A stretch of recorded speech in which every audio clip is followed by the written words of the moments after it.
6 years. That's how long I carried her dream on my back like a mule bred for loyalty and sacrifice. It wasn't always this heavy. At first, it felt like pride. Back when she'd hold my hand with ink-stained fingers after studying until midnight and whisper, "Thank you for believing in me, Marcus." I believed, all right. Believed so hard that I took double shifts, skipped vacations, said no to promotions that required me to relocate, and poured every bonus check into her tuition, her rent, her textbooks, and those endless essential fees that med school seemed to invent every other semester. When her student loan application got denied, I co-signed without hesitation. When her car broke down, I sold mine and took the bus. When she had breakdowns during finals, I stayed up with her, holding back the weight of her anxiety with a cracked joke and a warm meal. I wasn't just her husband. I was her cheerleader, her financier, her crisis intervention team, her human Xanax. I used to joke that I wasn't her partner, I was her sponsor. And we'd laugh, mostly because it was half true, and partly because it hurt to say out loud. But never, not once, did I say it with resentment. I loved her, and I believed in her. Until that morning. She was in the shower, humming some upbeat song, maybe something by SZA or Ari Lennox, whatever she played on her empowerment playlist. I was just passing by her desk to grab the charger when I noticed her laptop open, screen still bright. Her graduation speech draft sat front and center, the title bold and centered, "To New Beginnings." Curious, proud even, I read on. To new beginnings, it started, and to the courage it takes to let go of the past. My fingers froze on the mousepad. My heart didn't quite beat the same after that sentence. I read it again. And to the courage it takes to let go of the past. Let go of the past? I wasn't the past. I was still very much standing in our house, paying our bills, reheating her leftovers, folding her laundry. I was the one who had just bought her a dress for her graduation dinner and booked the restaurant she had pinned on Instagram.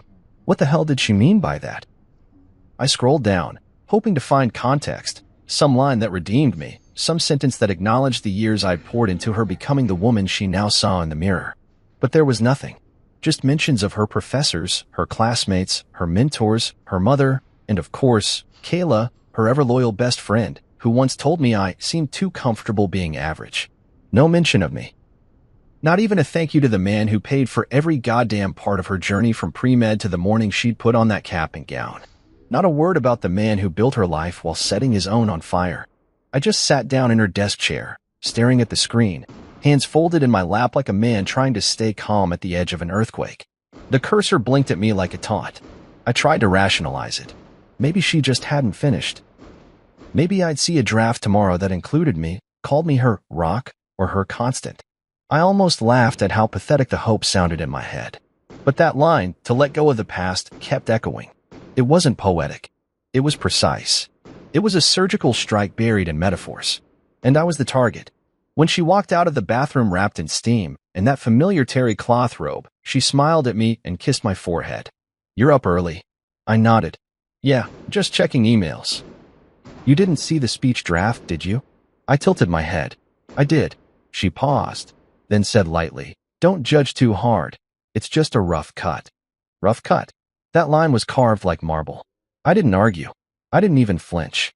I just smiled and said, "Sounds like you're ready for what's next." She blinked for a second longer than usual, maybe wondering if I caught something. But she shrugged and walked off to start her makeup. That moment rewrote everything for me. I had been holding up a dream that no longer had a place for me in it. She had already rewritten her story, and I wasn't even a footnote. The 6 years I'd spent carrying her were already being packed away into the chapter labeled What I Outgrew. And the worst part? I wasn't even angry. I was numb.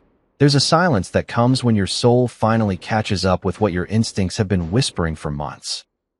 I'd noticed the way she stopped laughing at my jokes, how she said, "my apartment," instead of "our place," how she introduced me less and less in public settings. I'd brushed it off as stress, but it wasn't stress. It was detachment dressed as ambition. And now, it was almost done. I closed her laptop gently. I didn't confront her.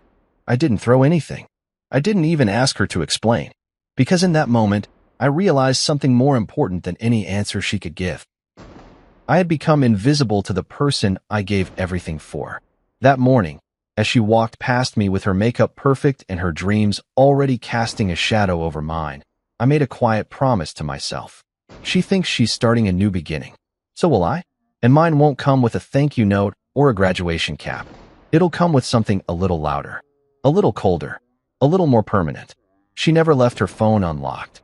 Not once in 6 years. It was something I joked about, the way she clutched it like it contained state secrets. If I so much as glanced at it while it buzzed on the table, she'd swoop in with a laugh that didn't quite touch her eyes. Privacy is healthy, she used to say. And I agreed. Until that morning. She left in a rush, coffee in one hand, keys in the other, purse half-zipped. She was late for some student panel on patient advocacy. I watched her go through the front window like I always did, sipping my own cup of stale, reheated caffeine. The door clicked shut. Then her phone buzzed on the couch. I glanced at it. Reflex, not suspicion. But the screen lit up with no lock. That never happened. Not even on accident. My first instinct was to call her, tell her she left it behind. But then the notification blinked again.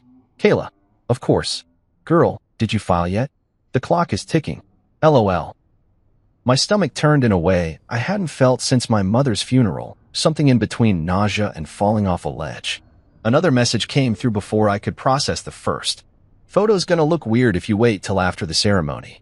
Don't want him all up in your graduation pics. Haha. I stared at the screen, as if disbelief could undo what I just read. Then came the dagger. He's still clueless, right? Gotta love how useful he's been, though. Let that ink dry, sis. Let that ink dry. It was like reading my own obituary in real time, sent via text and wrapped in emojis. I didn't scroll at first. I couldn't. I just sat there, phone in hand, heartbeat pounding against my ribs like a warning siren. The room went silent around me, except for the blood rushing to my ears. When I finally opened the thread, I saw months of messages, hidden in plain sight. Plans, laughs, complaints, strategy. Everything laid out in casual cruelty between two women who were supposed to love me, one as my wife, the other as a trusted friend. Marcus is like the perfect training wheel. Solid until you're ready to really ride. Med school was the goal, not the marriage. He's sweet, but he's not built for where I'm going. That one gutted me. Not because it was harsh, but because it was exactly how she'd started treating me in the last year. Like I was some relic of her old life. The man who paid for the classes, kept the fridge full, stayed up to quiz her with flashcards, but didn't belong in the polished version of her future. The Marcus she built with? That guy didn't make the cut. I didn't cry. Not right away. I just put the phone back where she left it, like some invisible crime scene I didn't want to disturb. I stood in the middle of our living room, surrounded by framed photos of us, ski trips, graduation dinners, our honeymoon in Tulum. And I realized none of it mattered anymore. All those smiles were temporary, staged for the camera, archived for the illusion. I was never her destination. I was the bridge she used to get there. But even in that storm of betrayal, I didn't break. Because what she didn't know, what no one knew, was that I had been building something too. While she studied her anatomy flashcards and vented about clinical rotations, I was up every night in the spare room coding like a man possessed. NovaSync wasn't just an idea, it was a living, breathing platform. A medical diagnostics AI that could detect anomalies faster than human specialists. I'd pitched it quietly, developed it under the radar, surrounded myself with a skeleton crew of remote engineers who signed strict NDAs. I told no one, not even her. She thought I was just tinkering with some side project, something to keep me busy while she built her empire. She used to call it cute when I stayed up late at my desk, blue light glasses on, scribbling flowcharts like a man lost in a dream. But that dream had teeth. And just last week, it bit. MedAxis, one of the fastest growing medtech corporations in the country, had acquired NovaSync in a quiet, under-the-table deal. $500 million. Closed. Locked. Executed. I'd insisted on a 1-week NDA before they made the announcement. My lawyer, Raymond, had found it strange. You don't want the buzz? The press? What's the point of going public if you're keeping quiet? I just shook my head and said, give me a week. I needed to be clean. He raised an eyebrow, but didn't push. Raymond had known me for a decade. He could tell when something personal was in the shadows. And this was personal. I wasn't just holding on to that information for drama. I was holding it like a sword, waiting for the right moment to pull it from its sheath. She thought she was timing everything perfectly. Wait until graduation. Smile for the cameras. File the paperwork. Walk away with the illusion of moral high ground. And, she assumed, half of whatever little I had left. But she didn't know that little had just become life-changing. She didn't know she was divorcing a half-billionaire. And because of the NDA, she wouldn't have any legal claim to it. The ink wouldn't be dry in time. I sat back down, staring at the wall like it held answers I hadn't yet found. My heart ached, not just from betrayal, but from the eerie calm settling over me. It was like grieving someone who was still alive, someone who kissed you goodbye that morning but buried you in her mind months ago. She had no idea what storm she had just walked into. But I wasn't going to shout. I wasn't going to rage. I was going to wait. And when the ink dried, just like she planned, I'd be there. Not as the broken husband she thought she left behind, but as the man she never saw coming. The strange thing about success is how quiet it can be when you want it to be. While she buried herself in hospital rotations and late-night study groups, I buried myself in code. Not just lines of code, but architecture, scalability, future-proofing. NovaSync wasn't built to be trendy. It was built to be vital. It started as an idea during one of her breakdowns. She'd come home from a clinical shift fuming about how long a patient waited for results. "It's archaic," she'd muttered. "We're doctors, not fortune tellers. We shouldn't be guessing off delays." She was venting, but my mind had already begun assembling pieces. I started researching AI applications and diagnostics that very night. 2 months later, I had a working prototype that could scan inputted vitals and symptom clusters to produce predictive analytics. It wasn't perfect, but it was better than the lag-riddled mess hospitals were using. I tested it under fake names, ran simulations, even pitched it quietly to a small hospital in Oregon who thought they were beta testing a university research tool. Their success rate jumped 9% in a quarter. That was enough. I scaled, hired freelance engineers from around the world, created a shell company to shield development, kept my name off every public-facing document. And then, the real interest came. MedAxis. They've been watching the space for months, buying up smaller platforms and folding them into their larger ecosystem. But NovaSync was different. Our engine was cleaner, our prediction rate faster, and our interface light years ahead. I didn't even have to chase them. One of their VPs reached out to me directly via a secure message through a dev forum. "Is Marcus Blaine open to acquisition talk?" I was. Cautiously. 3 meetings later, I was sitting in a penthouse conference room in Chicago with their executive team, including their sharp-as-glass CEO, Anna Raleigh. She looked at me over the top of her glasses and said, "Why so quiet? This is brilliant work. You're sitting on something huge. Why haven't you gone public?" I sipped my water. Timing. Raymond, seated beside me, gave me a sidelong glance but said nothing. Anna leaned forward, clearly amused. "And what exactly are you waiting for, Mr. Blaine?" I looked her in the eye and smiled. "Graduation season." She laughed. "That's cryptic." I didn't elaborate. The deal took 3 more weeks to finalize.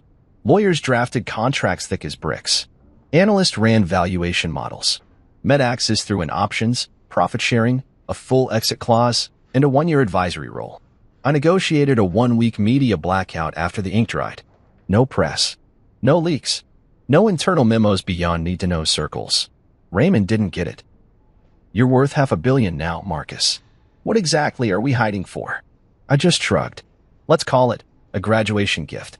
He didn't laugh, but he did stop asking. He's known me long enough to recognize that when I start speaking in metaphors, there's blood on the floor somewhere. That week, I walked through our house like a man holding 2 lives in his hands, one crumbling, one rising. She came home tired and distracted, talking about her rotation hours, some professor who wanted to mentor her postgrad, and how she might specialize in cardiology. I listened, nodded, even offered to rub her shoulders like I used to. She smiled, grateful but absent. She had already left me in her mind. I could feel it every time her eyes didn't quite meet mine. But she didn't know I had just transferred the final payment into our shared account. 6 years of debt, all gone. The account she thought was modest now had an extra $380,000 in it. My parting gift. I wanted her to think she'd won. That the financial rug was still under her feet. I kept playing the role. Supportive husband. Reliable Marcus. The guy she could count on until she let go of the past. I wasn't angry. Not anymore. There's a stillness that comes when you know how the story ends and everyone else is still fumbling through Act 2. One night, I stayed up late, going over NovaSync's backend infrastructure. It was like checking on a child I'd raised while no one else was looking. Clean code, strong security, proprietary algorithms, it all hummed like a living, breathing thing. She'd never once asked about it, never peeked over my shoulder or inquired about my late nights at the desk. Maybe she didn't care. Or maybe she didn't believe I had anything worth caring about. She was wrong. The morning before her graduation, she was up early, curling her hair and rehearsing her speech in front of the mirror. I watched her through the crack in the door. She looked beautiful, confident, ready to conquer the world. And yet, I couldn't help but feel like I was staring at a stranger wearing my wife's skin. I left a gift box on the kitchen counter before she walked out the door, a silver bracelet with her initials, a small card inside that read, "You made it. Proud of you. M." She texted me a heart emoji an hour later. I didn't respond, because by then, I was already in Raymond's office, signing the final phase of the acquisition. There were cameras, a handshake photo with Anna Raleigh, and a glass of champagne I barely sipped. When it was done, Raymond handed me a manila envelope. "Everything's finalized. Wire confirmation is in. And your press release, set to drop in 2 days, per your request." I nodded. "Good." He tilted his head. "So, are we celebrating?" I stood there, staring out his window at the city skyline. "Not yet. The celebration comes later." He didn't ask when. He didn't have to. He just raised his glass and said, "To the long game." I clinked his glass and whispered, "To the reveal." That night, I returned home before she did. I reheated leftovers, set the table, lit a candle like I used to when she pulled all-nighters. When she walked in with her gown draped over her arm and stress still in her eyes, I kissed her forehead. "You hungry?" I asked. She smiled faintly. "Starving." I served her, asked about her day, let her complain about some speech edits and Kayla being late. She didn't know that I knew everything. She didn't notice the slight edge in my smile. She had no idea I had just signed the kind of deal people kill for. She thought I was her safety net. She didn't realize I was the storm. Graduation day came wrapped in sunshine and irony. She was radiant, absolutely glowing. And I'd be lying if I said it didn't stir something in me. There was still a flicker of the woman I'd fallen in love with underneath all that ambition and detachment, but it was buried under layers of performance, curated smiles, and polished speeches. Still, I played my part. Crisp navy suit, pressed shirt, matching tie, standing beside her like a prop. Just the husband. We parked near the auditorium, her parents riding behind us in their rental, all grins and fuss. Her mother was already crying. Her father, stoic as ever, held a bouquet of pink lilies too tightly, like he was afraid someone might steal the only thing he'd actually contributed to her journey. "You okay?" I asked her as we crossed the pavement. She looked at me briefly, blinking against the sun. "Of course. Why wouldn't I be?" I shrugged. "It's a big day." She nodded, then walked ahead, heels clacking against the concrete, gown slung over her arm like it weighed nothing. And maybe it didn't. Maybe all those years really had become weightless to her tuition payments, grocery runs, the late-night drives to the emergency room when she got sick, the time I sold my vintage guitar to cover one of her surprise lab fees. Forgotten, or rewritten into something else. Something disposable. Backstage was a flurry of activity. Graduates hugging, fixing each other's caps, lining up alphabetically while parents found their seats. I stood to the side, tucked near a wall, trying not to be in the way. A few of her classmates passed by, offering polite nods or casual glances, the kind you give someone you don't fully recognize but assume must belong. She spotted me from a few feet away and called out, "Marcus, hand me the folder?" I held it out. She took it without looking at me. Then, turning to the woman beside her, she said, "Oh, this is Marcus. Just my husband." Just, that word wasn't new, but hearing it that way, flat, tossed out like an explanation for a misplaced purse. Hit harder than I expected. Not my partner, not my biggest supporter, not even the man who made this possible. Just my husband. I felt like background noise at my own investment. I smiled anyway. "Nice to meet you," her classmate said. "You too," I replied. Then I stepped back, letting her own the space. That was what she wanted, right? To shine without my shadow anywhere near her spotlight. I watched her pose for pictures, adjust her sash, check her makeup in the reflection of her phone. Her eyes scanned the crowd for Kayla, and when she finally spotted her, she lit up. They hugged like sisters. Kayla winked at her. I didn't need to hear what they said. I'd already read enough. But watching it live, that wink, that sly little smirk, it turned something in my gut. I caught Kayla's eyes for a brief moment. Her smile faltered. Good. The ceremony began with the usual pomp and forced inspiration. The dean droned on about perseverance, dedication, the triumph of the human spirit. I clapped when everyone else clapped, cheered when names were called. When it was her turn to walk across the stage, I stood, not out of obligation, but out of closure. I watched her accept her diploma with a glowing smile, watched her grip the hand of the administrator like this was the beginning of her empire. And maybe it was. Just not the one she thought she controlled. The applause died down, the final speaker took the mic, and then it came her moment. She stepped up to the podium like it belonged to her. Confident, poised, beautiful in that high achiever way that demanded admiration. I already knew what was coming. I'd read the speech. Still, part of me hoped she'd changed it. That maybe something in her heart had softened since then. Nope.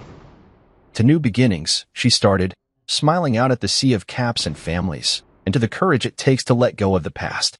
There it was, word for word. No acknowledgement, not even a glance my way. She spoke of mentors, of late-night studying in libraries, of how her chosen family kept her sane. She thanked Kayla by name. She gave a nod to her professors, to her mother for always believing in her, and to everyone who saw my future even when I couldn't see it myself. Not a single syllable about me. I sat through the rest of the speech like a ghost in my own life. Numb, applauding because it was easier than walking out. I could feel the heat in my chest, disappointment simmering beneath stillness. But I didn't let it break the surface. I just kept smiling. Afterward, the photo frenzy began. Families poured onto the lawn, snapping selfies, throwing caps in the air. Her father insisted on a dozen variations. Just her, just the girls, one with her mom, one with the whole tribe. Finally, she turned to me. Marcus, can you take one of us? Not, can you be in one? Just take it. I nodded, took the phone, captured the moment. Thank you, she said absently, already checking the angles. Then, almost as an afterthought, she slid next to me and said, okay, one quick shot with my husband. The smile she gave for the camera was flawless, professional, detached, rehearsed. Click. That was the photo she would use, probably. Post it with some caption about support and teamwork, just enough to protect her image. But the moment the ink dried on those papers, I knew she'd crop me out of her narrative like I was a smudge on glass. Still, I said nothing. Later that evening, back at our apartment, I handed her the same flowers her father had nearly crushed earlier that morning. She looked at them, smiled politely, and kissed me on the cheek.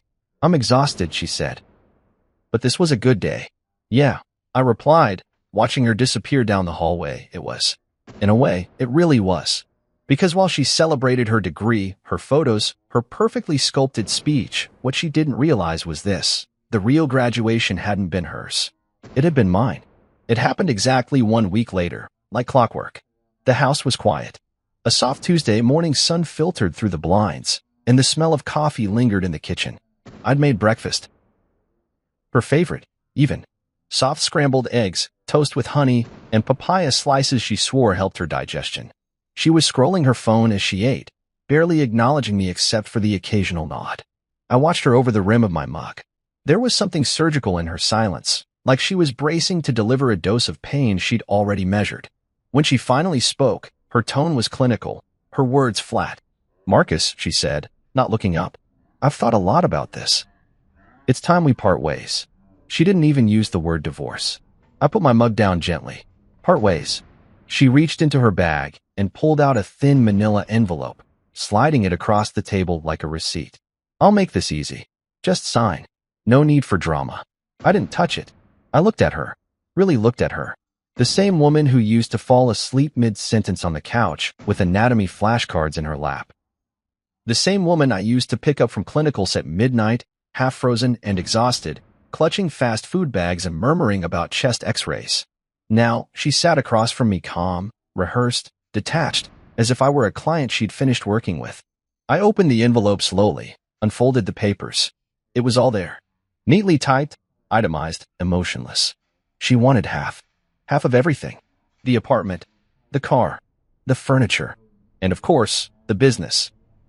She listed Novasync as marital property, estimating its value at a modest $80,000, clearly assuming it was just some quirky tech project, nothing of real consequence.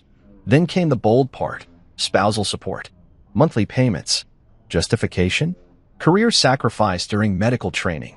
She claimed she deferred income potential for the sake of our household, that she deserved ongoing compensation for the years I'd supported her. I stared at the words. I wasn't angry. I was impressed. It was bold, efficient, cold. She didn't flinch as I read.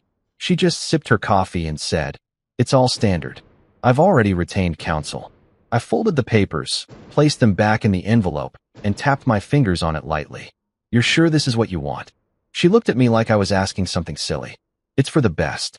I nodded. "All right, then give me a few days to respond formally." That surprised her. She expected resistance, a fight, maybe even begging.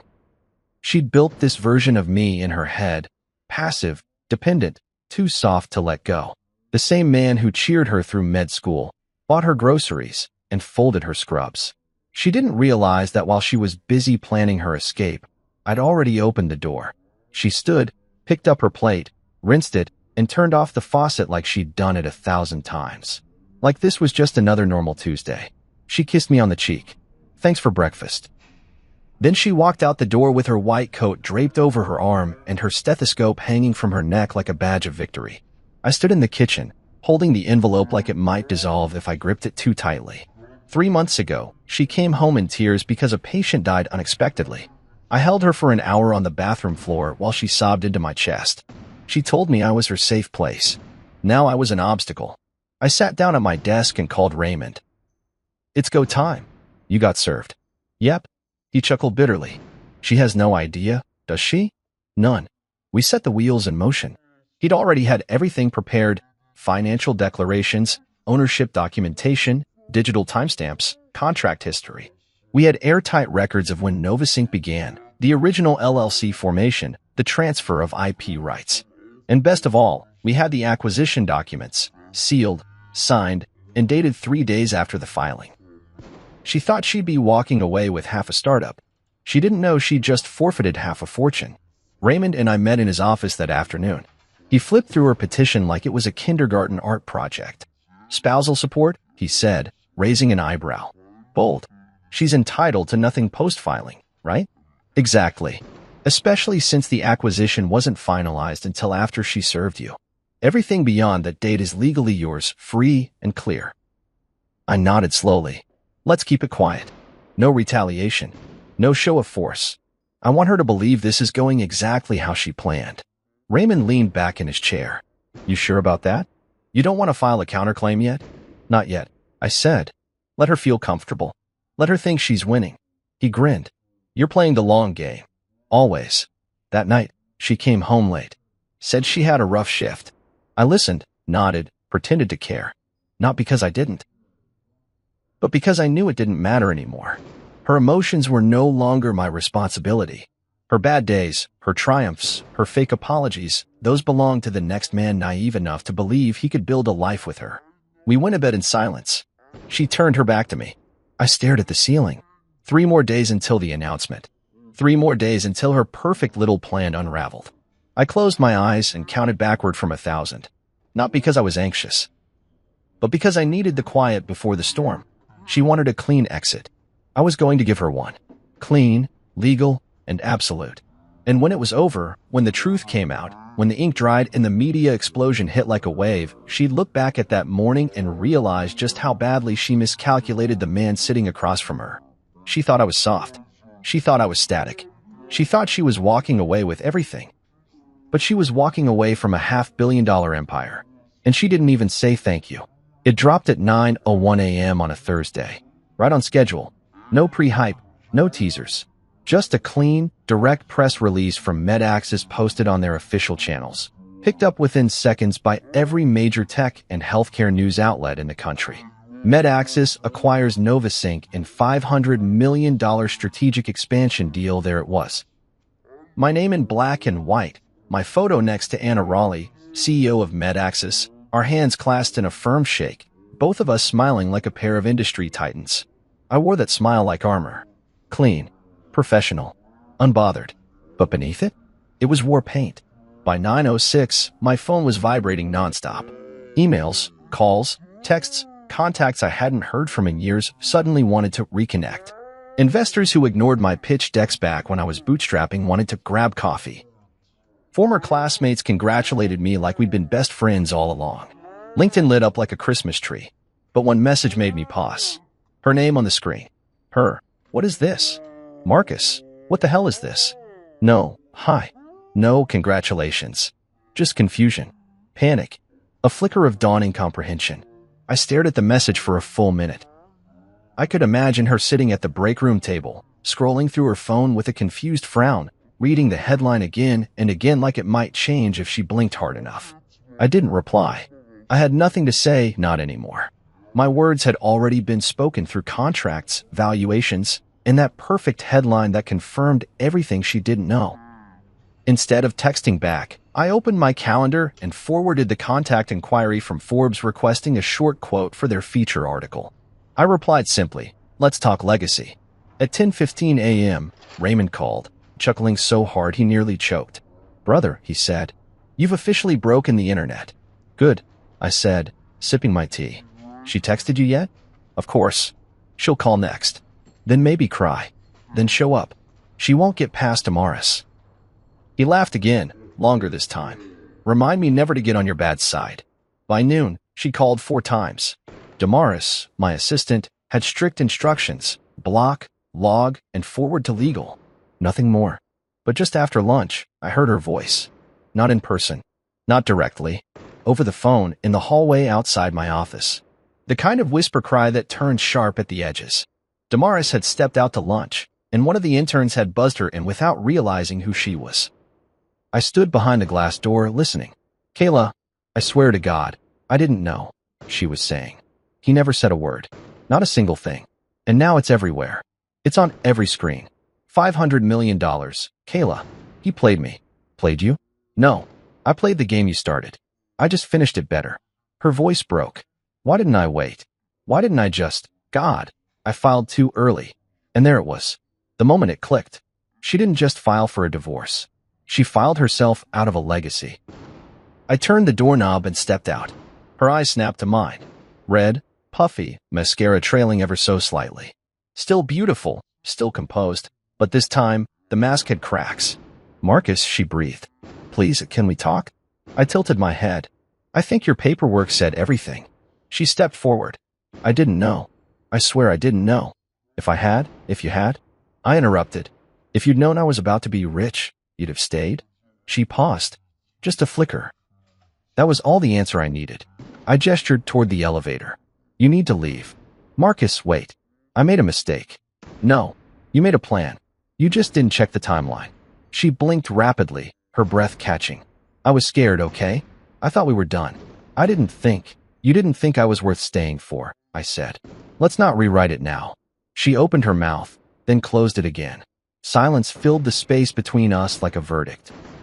She looked around, suddenly aware of the eyes on her, my team, the interns, Damaris just returning from lunch. People pretending not to look while absolutely looking. She pulled her jacket tighter. "Can we at least talk later?" she asked, voice lower now. I shook my head. "From now on, if you want to talk, you talk to Raymond." The elevator dinged behind her. "Don't do this," she said as the doors slid open. "I'm not doing anything." "You did." And with that, she stepped inside, the doors closing on a face I no longer recognized. That night, I sat at home alone. No music, no noise. Just me, a decanter of scotch, and the TV muted as news anchors discussed my acquisition. It should have felt like victory. Maybe, in some ways, it did. But mostly, it felt like silence. Not sadness. Not joy. Just the sound of a chapter ending. I picked up my phone and checked my emails. Dozens of speaking invitations, media requests, board offers. But I scrolled past them all until I reached the last message forwarded from Raymond's team. Her lawyer. Subject: revised petition. New language. Claims of hidden assets. Attempts to reclassify Novasync as marital intellectual property. I almost laughed. It was so desperate. So clumsy. She'd finally realized what she walked away from, and now she was trying to climb back in through a legal window already sealed shut.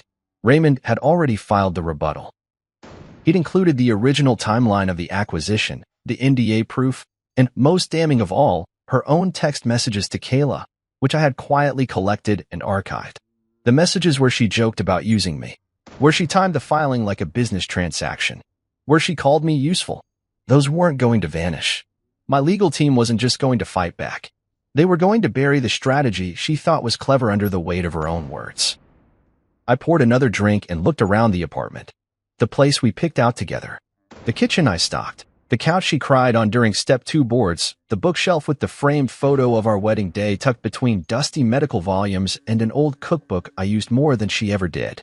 It was all mine now, not because of the court, but because she'd forfeited it. And the woman who once dreamed of white coats and luxury would now face something she'd never planned for. Irrelevance. The first sign of panic came 3 days after the press release. The apartment smelled different. Not like the clinical peppermint oil she usually diffused or the soy candles that made the place feel like a Pinterest board. No, this was nostalgia. Butterscotch cookies and lavender. She was baking. Voluntarily. I stepped into the kitchen and found her standing there in an apron she hadn't worn in years, the one with a cartoon heart and the words DR in training scrawled across it in faded red. Her hair was tied back, face soft, almost hopeful. "Hey," she said. "I made cookies. Your favorite." I stared at her, not angrily, not with suspicion, just with the calm detachment of a man watching a rerun of a show he'd already outgrown. "Thanks," I said. I took one, bit it, nodded politely, then walked out without another word. That was the beginning of the performance. Suddenly, she was everywhere, offering back rubs, leaving little post-it notes on the bathroom mirror. "You've got this," and "proud of you." She started cooking again. Dinner at 6:30, candles lit. She played our old jazz playlist at night like we were a couple reconnecting after a tiff. But her eyes gave her away. They watched me too closely, tracked every movement like a hawk trying to time its descent. She laughed too easily, touched my arm too often. The performance was clumsy, because this wasn't love. This was fear. She was trying to crawl back into the life she threw away. The visits to my office started soon after. The first time, she showed up with lunch. I didn't even let her past reception. Damaris intercepted her with a raised brow and a clipboard. "She says she's just dropping off food." "Noted," I said. Politely declined. Of course, Damaris replied without missing a beat. She didn't come back empty-handed again, but she kept coming. 3 times the next week. Flowers. Lattes. A handwritten card about healing and forgiveness. All denied entry. All logged. Damaris kept a spreadsheet. Names, dates, items, messages. She was methodical, almost enthusiastic. "She really thinks she's going to wiggle back in," she said one morning, sipping her espresso. "She thinks guilt and charm are assets," I replied. "And she's late to both." I nodded. "Log everything. If she gets aggressive, notify legal." It didn't take long for her lawyer to send a revised petition. The language changed. Now, they accused me of hiding financial gains, intentionally misleading her during the divorce process. They called the MedAxis deal a concealed asset, as if I'd crafted a whole corporate merger just to spite her. Raymond responded with elegance and steel. We submitted her original petition, complete with timestamps that preceded the final acquisition. We added screenshots of the text she sent Kayla about using me, about filing early, about walking away clean. And just for insurance, we included the message logs from Damaris's visitor spreadsheet, highlighting the sudden shift in her behavior after the deal went public. She wasn't just clawing at what she lost. She was exposing her own intent. The last time she tried to show up at my office, building security stopped her. She wasn't on the list. Her name flagged the visitor system now, an alert to my assistant and legal counsel. Damaris texted me a photo, her standing in the lobby, arms folded, frustration written all over her face. "Damaris, she says she just wants to talk. Heart to heart." Me. Heart to heart? We signed the death certificate already. Damaris sent a thumbs up and walked her out personally. But it wasn't over. Not yet. Her lawyer sent another letter. This one was a plea disguised as a warning. Reconsider the terms. Negotiate. Avoid court. Raymond laughed out loud when he read it. She's spiraling. She should. Think she knows what's coming next? She will, I said. When the counter hits. That night, I sat in my home office, surrounded by silence. My phone buzzed again, this time, a voicemail. I played it on speaker. Her voice cracked. Marcus, I know I messed up. I thought I was doing the right thing for me. I thought I was being brave. But maybe I was just being stupid. Can we talk? Please?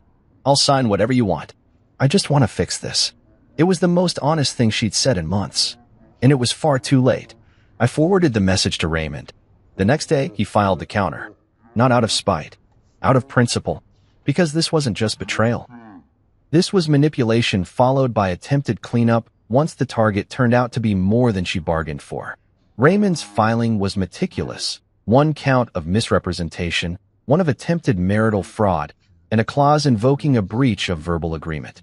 I had the emails, the notes, the voicemails, all documenting her promises to repay me for med school, her acknowledgement that I funded her entire education. It was ironclad. Then came the next blow. An anonymous complaint was filed to the state medical board.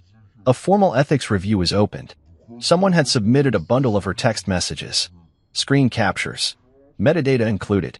The committee wasn't stupid. They saw exactly what it was. An aspiring physician joking about using someone for financial gain, timing a divorce to avoid sharing future earnings, weaponizing a relationship for personal profit. It didn't matter that it wasn't a felony. It was enough to question her integrity. Enough to trigger a review. When the news reached her, I wasn't there. But Damaris overheard her sobbing in the lobby bathroom. Security was called. She left in tears, clutching her phone, her face pale and pinched. I didn't smile. I didn't gloat. Because this wasn't about revenge anymore. This was about letting the truth run its course. She'd walked out on me thinking I was nothing but a temporary stepping stone. But the moment she filed those papers, she kicked off an avalanche. And now, as she scrambled to rebuild the wall she tore down with her own hands, all I had to do was watch. She panicked. I planned. And there was no crawling out from that. It was oddly quiet the morning the countersuit was filed. No thunderstorms. No dramatic music in the background. Just the hum of my espresso machine and the low whir of the dishwasher. I sat at the kitchen island, dressed in a dark Henley and jeans, reading through the finalized document on my tablet. Every word was sharp, calculated, precise. Raymond had outdone himself. Count 1, intentional misrepresentation. Count 2, attempted marital fraud. Count 3, breach of verbal contract. That last one, that was personal. It was the email she never thought I kept, sent from her student account in year 2 of med school. The subject line was casual. My promise, don't let me forget. She had written it after one of her particularly emotional study breakdowns, saying she didn't want to ever forget how much I'd invested in her dream. She'd promised to pay me back for every dime once she became a doctor. She probably assumed I deleted it years ago, but I kept it. Just like I'd kept every transfer receipt, every loan statement, every credit card payment tied to her education. Not because I thought I'd need them, but because when you give someone everything, you want to remember the cost. Raymond had also attached an itemized spreadsheet of what I'd paid over the years. Tuition, $312,000 rent, utilities, textbooks, $48,000 travel, groceries, miscellaneous, $20,000 total, $380,000. Her lawyer responded within hours, asking if we were open to mediation. That's when I knew the countersuit hit harder than expected. They thought we'd cave for a quiet settlement. They didn't realize I wasn't trying to settle. I was trying to set a record. That afternoon, she called. I answered. Marcus, she said softly. We don't have to go through court. I'll sign whatever. Let's just be adults about this. Adults, I said. Like when you joked about using me until the ink dried? She inhaled sharply. You read those texts out of context. I read them with dates and timestamps. That's all the context I needed. Silence on the other end. Then she said, please, I'll withdraw peacefully. I'll give up everything. Just don't ruin my name. That's what it came down to. Not remorse. Not love. Reputation. I leaned back in my chair, staring at the skyline outside my window. You ruined your name, not me. I just held up the mirror. She hung up. No apology. Just silence. Later that evening, Raymond called to let me know she was trying to get the case dismissed. She says she wants to move on amicably, he told me. She means quietly. Exactly. Tell her no, I said. We're moving forward. Raymond paused. You sure? I'm not doing this for revenge, Ray. I'm doing this for every person who ever got used and discarded like a stepping stone. I'm doing this so she knows that burning bridges doesn't always mean you get to walk away. He sighed, then said, All right, we'll proceed. But the fallout didn't stop there. By the end of the week, the medical licensing board had confirmed that her ethics hearing would move forward. The evidence had been reviewed. Her character was now a matter of public interest. She went dark on social media, deleted photos, turned off comments. Kayla tried to play damage control, posting vague quotes about people trying to dim your light. It backfired. Screenshots of their text exchanges leaked anonymously. Someone posted them on a pre-med forum. The title read, This is what entitlement looks like. They were reshared, debated, analyzed. Suddenly, she wasn't an inspiring grad with a glowing future. She was a case study in ambition gone toxic. I didn't need to say a word. The world was doing it for me. One night, Damaris texted me a screenshot of a Reddit thread where someone had dissected the situation in bullet points. At the end, they wrote, Moral of the story, don't marry someone just to upgrade your status. Especially not someone who reads the fine print better than you. I didn't laugh. I just saved the thread. I didn't want vengeance. I wanted documentation. A record of how someone can try to destroy you and fail. She made one last attempt before the court date. Showed up at the apartment wearing the same outfit she wore the day I proposed to her. I opened the door but didn't let her inside. Don't you remember us? She said, voice trembling. How it used to be. I remember everything, I said. That's the difference. Tears welled in her eyes. I don't want to be your enemy, Marcus. You made that decision when you turned me into your exit strategy. She stood there for a long moment before whispering, I thought you were just a placeholder. I nodded once. You were wrong. Then I closed the door. I sat down on the couch, let the silence soak in, and stared at the divorce paperwork again. The original, the revised, the countersuit. All of it laid out like chapters in a book I didn't ask to write. She tried to play the game, but I designed the rules. Courtrooms aren't built for closure. They're built for containment, of emotions, of noise, of mess. They smell like old paper and recycled air. The chairs are never quite comfortable. The clocks tick louder than they should. And when the person who once held your heart walks in wearing a blazer they probably picked for sympathy, it doesn't sting the way you thought it might. It just clarifies everything. She walked in 2 minutes late, flanked by her lawyer, hairstyled in soft curls like it might soften her case. Her expression was pulled tight, a blend of nerves and entitlement. I watched her scan the room, hesitate when she saw me, then look away like I was the one who broke us. She still hadn't realized the difference between leaving and losing. Her lawyer, Richard Kane, was polished. Expensive suit, confident gait, the kind of man who specialized in flipping narratives. He stood when the judge entered, his hands folded neatly, his tone syrup smooth. Your Honor, he began, this case is about transparency. My client, Dr. Alana Rhodes, entered her marriage with trust. She supported her husband through his business journey, unaware of the substantial financial developments he withheld from her. We argue this was intentional, strategic, an attempt to deprive her of fair marital assets. I didn't flinch, didn't blink. I simply looked at the judge, then at Raymond, who stood calmly beside me, the picture of composed precision. Raymond stepped forward. Your Honor, my client, Mr. Marcus Blaine, was served divorce papers on April 3rd. The MedAxis acquisition was finalized on April 6th. The MDA and internal documents proving the timeline are included in Exhibit A. Moreover, text messages between Dr. Rhodes and her friend. Exhibit B shows she planned to file early in order to keep photos clean and let the ink dry before anything public surfaced. The judge, an older man with tired eyes and a reputation for zero tolerance for drama, adjusted his glasses and flipped through the exhibits. He didn't rush. Every second felt like a hammer pounding against the shell of the story she had tried to build. Richard tried to recover. These texts are informal, out of context. Your Honor, Raymond interrupted. They are time-stamped, dated, and corroborated by the sequence of events. The judge looked at Alana. Did you file for divorce under the belief that Mr. Blaine's company was of modest value? She swallowed. At the time, yes. Were you aware of the potential deal with MedAxis? She hesitated. No, Raymond cleared his throat. Your Honor, with permission, we'd like to call Ms. Anna Raleigh to testify. The doors opened. and Anna entered like a force of nature. Elegant, sharp, no nonsense.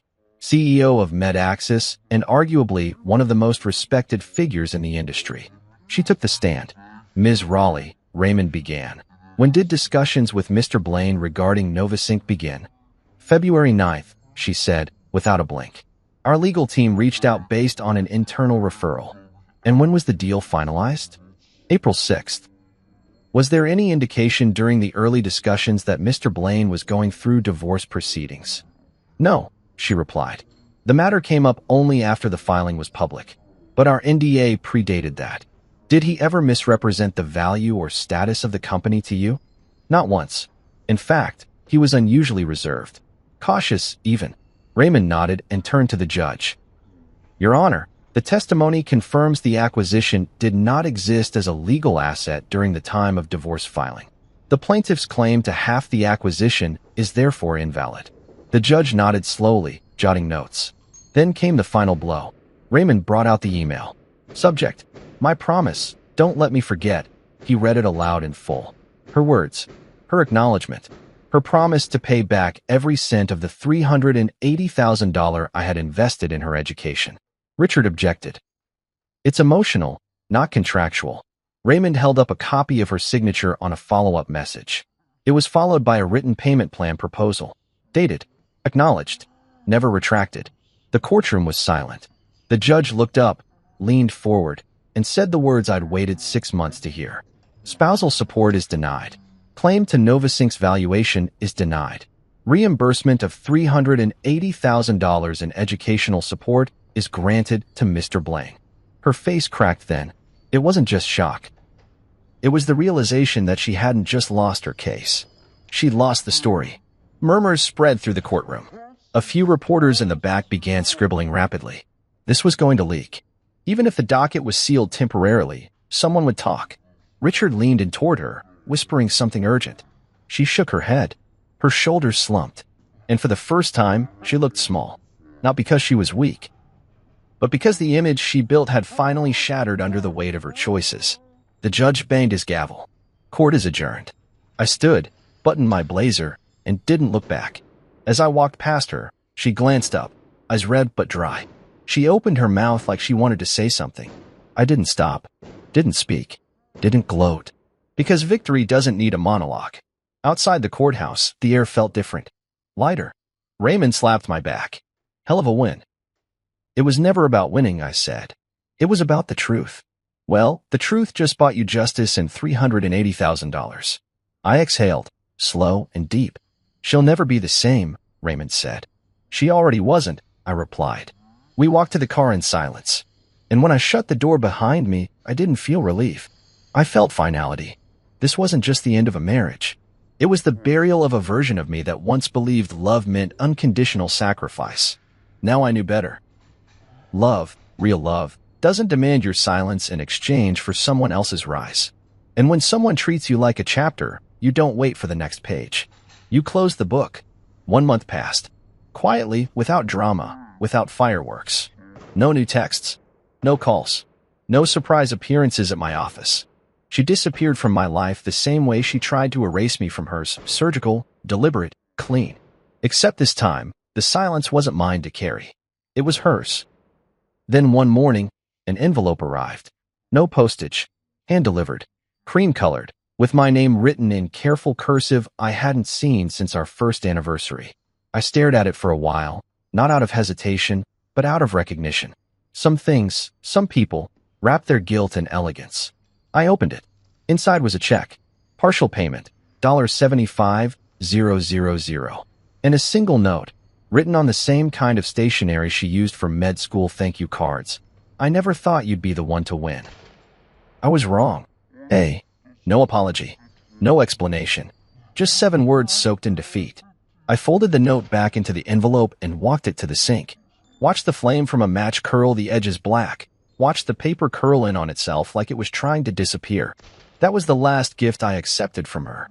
The rest of my day went on like any other. At the office, the new product team was finalizing the prototype for Novasync Horizon. A portable diagnostic unit that could be deployed in rural clinics with 0 signal latency. I'd hired 10 engineers in the last 3 weeks. The dev floor buzzed with energy. Whiteboards covered in sketches, code snippets, timelines. People solving problems because they believed in the mission, not because they were trying to prove something to someone else. In the corner of my office sat a shelf with one photo frame. Not of her, of me. Sitting at a cracked dining table, coding at midnight under a flickering bulb. I'd taken it during the early days of NovaSync, back when it was just me, caffeine, and an idea I couldn't shake. I kept that photo to remind myself. I didn't build this out of revenge. I built it because I refused to be small. That afternoon, I spoke on a panel for strategic scaling at an innovation conference downtown. I wore a charcoal blazer, no tie, open collar, confident but grounded. As I walked backstage, someone from the event staff handed me a card. "She left this at the front," the girl said hesitantly. "Said you'd understand." I took it, half curious, half exhausted. Opened it. I saw the panel invite. I wanted to be there. I just couldn't. "I'm sorry." I tore it in half, dropped it in the trash. "You don't get to spectate the success you try to sabotage." The panel went well. I talked about scalability, investor pressure, founder fatigue, the importance of building not just for market fit, but for soul fit. The audience leaned in, took notes, asked good questions. Afterward, a young founder approached me. "How did you know it would work?" she asked. I smiled. "I didn't. I just knew I couldn't let someone else's limited vision trap me." She nodded slowly, inspired. I walked away knowing I'd become the man I used to dream about being when I was sleeping on potential. At home that night, I stood in the kitchen alone, stirring a pot of red lentil stew I'd perfected during her third-year rotations. Back then, I made it for her. Tonight, I made it for me. The difference tasted like peace. I took my bowl out to the balcony, looked out over the skyline, and let the city hum around me. There was no applause, no echo of footsteps down the hall. Just my breath, steady and strong. My phone buzzed. "Raymond, check your inbox," he said. "Your TEDx pitch got accepted." I smiled. "What's the theme?" "Reclaiming power. You were born for this." I nodded, then ended the call. Later, I opened a folder on my laptop titled Future. Inside were drafts, ideas, sketched outlines for a mentorship fund, something I'd been thinking about launching. A way to support people who, like me, had built everything while being overlooked. Maybe I'd call it the Invisible Builder Fund. It wasn't about charity. It was about recognition, about making sure no one had to prove their worth in silence ever again. A week after the check arrived, I received a LinkedIn request from her. No message, no note. I declined it without hesitation. She had graduated, but I had evolved. She delivered a speech about letting go of the past, but I turned that past into capital, into ownership, into something that couldn't be cropped out of a photo or buried in a revised petition. She played the short game. I built a legacy. Somewhere out there, she was probably trying to rebuild her image, praying the medical board cleared her ethics review. Maybe she'd get lucky. Maybe she wouldn't. But either way, her future would carry the stain of a plan gone wrong, and the name of the man who refused to be erased. As for me, I didn't need closure. I didn't need vindication. I'd already received the only graduation gift I ever truly wanted, freedom. And the view from this side of peace? It was worth every bill I ever paid. I stood there in the kitchen, staring at the pot of coffee I just brewed, when my phone buzzed on the counter. It was Marissa, my wife, or at least she still was, legally speaking. The text popped up, and I swear it felt like someone dumped a bucket of ice water over my head. "Hey, just a heads up. Mom's hosting a small thing for Eli's birthday Saturday. We kept it tight, just family. Hope you understand." I read it once, then twice, because my brain couldn't catch up with what my eyes were seeing. Just family? Eli's my son. My little boy, the one I'd rocked to sleep 100 times, the one whose diapers I'd changed in the middle of the night while Marissa snored away. His first birthday, and I'm not invited? My chest tightened, like someone had grabbed my heart and squeezed it hard. I blinked at the screen, trying to make sense of it, but all I could feel was the sharp sting, this betrayal cutting deeper with every second I stood there. I couldn't just let it sit there, festering like that. My hands were shaking, but I hit the call button anyway. Marissa picked up after 2 rings, her voice all light and airy, like she was talking about the weather. "It's just a birthday, Cal. Don't make it a thing." "Don't make it a thing?" My jaw clenched so tight I thought my teeth might crack. This wasn't some random barbecue or a girl's night out. It was Eli's first birthday, a milestone I'd been picturing for months.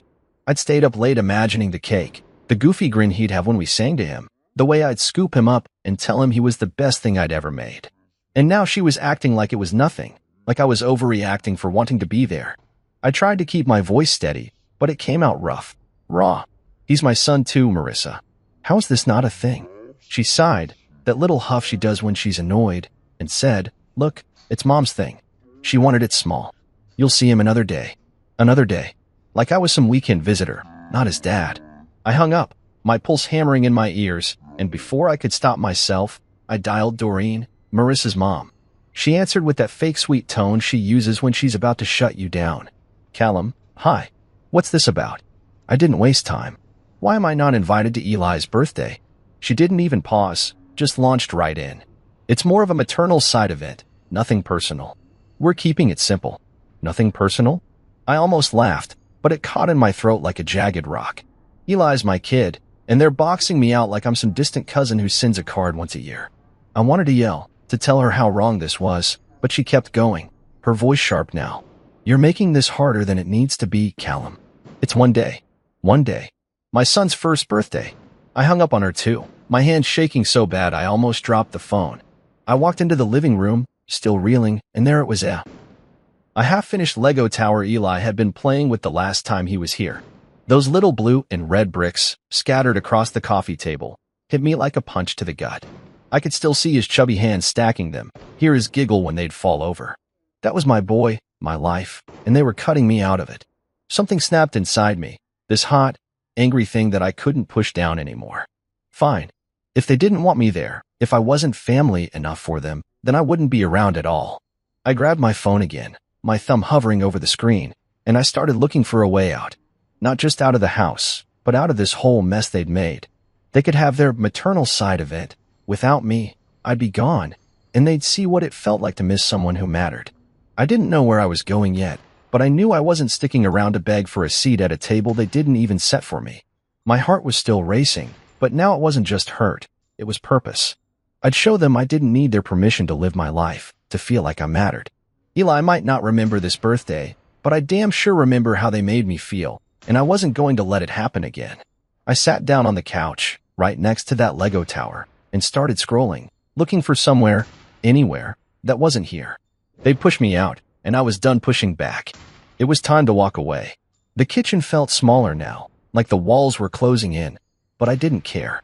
I poured myself a coffee, the steam rising up as I leaned against the counter, my mind spinning. I wasn't just mad. I was done. Done with Marissa's breezy excuses, done with Doreen's smug little rules, done with feeling like I had to prove I belonged in my own son's life. I took a sip, the heat burning my tongue, and it felt good, like it was waking me up. I wasn't going to call again, wasn't going to argue. They'd made their choice, and now I was making mine. I'd find a place to go, somewhere far from their balloons and their cake and their just family nonsense. I didn't need their invitation. I'd make my own plans, my own peace. And maybe, just maybe, they'd realize what they'd lost when I wasn't there to pick up the pieces anymore. I set the mug down, harder than I meant to, and it clinked against the counter. My eyes drifted back to the phone, to that stupid text still glowing on the screen. Hope you understand. No, I didn't understand, and I wasn't going to pretend I did. I opened a browser, my fingers moving fast now, searching for flights, hotels, anything that'd take me away from this. I didn't know what I'd find, but I knew one thing for sure. I wasn't spending Saturday sitting here, staring at these walls, while they celebrated without me. They wanted a tight little party? They could have it. I'd be somewhere else, somewhere they couldn't reach me, and I'd make damn sure it was better than anything they could have planned. That Lego tower caught my eye again, and I felt a pang, but I shoved it down. This wasn't about Eli, this was about them, and I wasn't playing their game anymore. I couldn't sleep that night, not after the way everything had gone down in the kitchen earlier. The house was quiet, too quiet, and it gave my thoughts too much room to bounce around. I ended up on the couch, a beer in one hand and my phone in the other, scrolling through an old photo album I'd kept on there. Pictures of Eli popped up, tiny, wrinkled, fresh from the hospital, his little fist curled up while Marissa slept in the background. I'd taken those shots, bleary-eyed and grinning like an idiot, because I couldn't believe he was mine. There were others too, me reading him bedtime stories, his head tucked under my chin, or the two of us at the park, him laughing as I pushed him on the baby swings. Those moments were everything to me, the glue that kept me going through the late nights and the fights with Marissa. And now, his first birthday was coming, this big, bright milestone, and they were telling me I wasn't essential. Like I was some extra piece they could leave out of the puzzle. The beer tasted bitter, or maybe that was just me. I set it down and rubbed my face, trying to shake the weight pressing on my chest. I kept seeing the text from Marissa, those cold little words, just family, and Doreen's voice, smooth and sharp, calling it a maternal side of it. It wasn't just that they didn't invite me, it was that they didn't even think I'd care. Like all those nights I'd spent pacing the floor with Eli, all those mornings I'd made his bottles, didn't count for anything. I wasn't going to sit here and take it, though. I wasn't going to let them erase me from his life one small thing at a time. My hand was trembling, but I grabbed my phone again, this time with a purpose. I wasn't calling anyone, I was done talking. I opened a travel app instead, the screen lighting up my face in the dark living room. At first, I scrolled through beach resorts, picturing sand and sun and a drink with one of those little umbrellas. But that didn't feel right, too loud, too crowded. I needed something else, something that'd strip away all this noise in my head. Then I saw it, Jackson Hole, Wyoming. Snow, mountains, cabins tucked away where no one could find me. It hit me like a lightning bolt. This was it. I could see myself there, standing in the cold, breathing air that didn't smell like resentment. I tapped through the options fast, my heart pounding now, but not from anger anymore. A private cabin, a ski pass, a first-class flight out of here. It was all right there, waiting. I didn't care about the cost. I just wanted out. I booked it all in one go, my fingers slamming the confirm button like it was a lifeline. The next morning, I woke up with a crick in my neck from the couch, but I didn't care. The sun was barely up, and I felt different, like I'd taken a step I couldn't take back. I grabbed my phone and called Jude, my boss, before I could second-guess myself. He picked up quick, his voice gravelly like he'd just rolled out of bed too. "Cal, what's up? You okay?" I didn't sugarcoat it. "I need some time off, Jude. Starting tomorrow. I'm heading out of town." There was a pause, and I braced myself for questions, but he just chuckled, low and easy. "You deserve some space, man. Take it. We'll manage without you for a bit." I let out a breath I didn't know I'd been holding. "Thanks, Jude. I owe you." He laughed again. "Nah, you don't. Just don't freeze your ass off wherever you're going." I hung up, and for the first time in days, I felt lighter. The house didn't feel so small anymore. It felt like a launch pad. I got up, stretched, and walked to the kitchen to make coffee, my mind already racing with what I'd need to pack. Wyoming wasn't just a getaway, it was a statement. They could have their party, their balloons, their cake. I didn't need it. I'd be somewhere else, somewhere they couldn't touch me, and I'd make it better than anything they could throw together. I poured the coffee, the smell filling the room, and leaned against the counter, staring out the window. The backyard was still, just grass and a couple of trees, but in my head, I was already seeing snow-covered hills and pine trees stretching up to the sky. I took a sip, letting the heat sink in, and started planning. I'd need my heavy coat, some boots, maybe a hat, stuff I hadn't touched since last winter. I'd pack light, though. I didn't want anything weighing me down. This wasn't about running away, it was about taking control. They thought I'd just sit here, waiting for scraps of time with Eli, but they were wrong. I wasn't going to beg for a place in his life. I built something for myself instead. The coffee mug warmed my hands, and I felt a small, hard smile tug at my mouth. Jackson Hole wasn't just a trip. It was my way of saying I wasn't disposable. They could keep their tight, little party. I'd be gone, and they'd feel it. I set the mug down and headed to the bedroom, pulling my duffel bag out from under the bed. It was old, a little beat up, but it'd do. I tossed it on the mattress and started grabbing clothes, sweaters, socks, a pair of gloves I'd forgotten I owned. Every item I threw in felt like a brick in a wall I was building between me and them. I didn't know what I'd find out there in the snow, but I knew it'd be better than sitting here, staring at that half-finished Lego tower and feeling like I didn't matter. I zipped the bag shut, the sound loud in the quiet room, and stood there for a second, breathing hard. This was it. I was really doing it. And for once, I wasn't looking back. I stood in the bedroom, my duffel bag zipped up and sitting on the bed like a quiet promise. Packing it had been slow, deliberate. Every sweater I folded, every pair of socks I tucked in, felt like I was putting on armor. Not the kind that protects you from a fight, but the kind that keeps you standing when someone's already knocked you down. The house was still, just the hum of the fridge in the kitchen breaking the silence, and I liked it that way. It gave me space to think, to let the decision I'd made last night settle into my bones. I was leaving. Jackson Hole was waiting, and I wasn't going to let anything pull me back. Not guilt, not second thoughts, nothing. I grabbed the bag, slung it over my shoulder, and headed downstairs, my boots thumping on the steps. It felt good, that weight on my back. It was mine, something I'd chosen. My phone buzzed as I hit the bottom stair, and I almost ignored it. But I glanced at the screen, and there it was, a flood of messages lighting up like warning lights on a dashboard. Marissa's name popped up first. "You sure you don't want to come?" "It's no big deal." I stared at it, my jaw tightening. No big deal? She was still acting like this was some casual thing, like I was overreacting for wanting to be at my own son's birthday. I scrolled down, and there was Doreen. "Don't make this about you." That one hit like a slap, and I could hear her voice in my head, all prim and cutting. Then Kylie, Marissa's sister, chimed in. "Hope you're not serious. Eli won't remember." I let out a sharp breath, almost a laugh, but there was no humor in it. They didn't get it. Not one of them. This wasn't about Eli remembering. This was about me, about what it meant to be his dad, and they were stripping that away like it was nothing. I dropped the bag by the front door and sank onto the couch, my phone still in my hand. Part of me wanted to fire back, to type out everything boiling inside me. How they gutted me with this. How they didn't have the right to decide where I belonged. But what was the point? They'd just twist it, make me the bad guy for feeling anything at all. Instead, I opened the camera roll, found the picture of my plane ticket I'd screenshotted last night. First class to Jackson Hole, departure tomorrow, and stared at it. That was my answer, right there. Not words, not arguments, but action. I switched to my social media app, the one I barely used anymore, and posted the ticket with a caption. "If I'm not invited, I'm unavailable."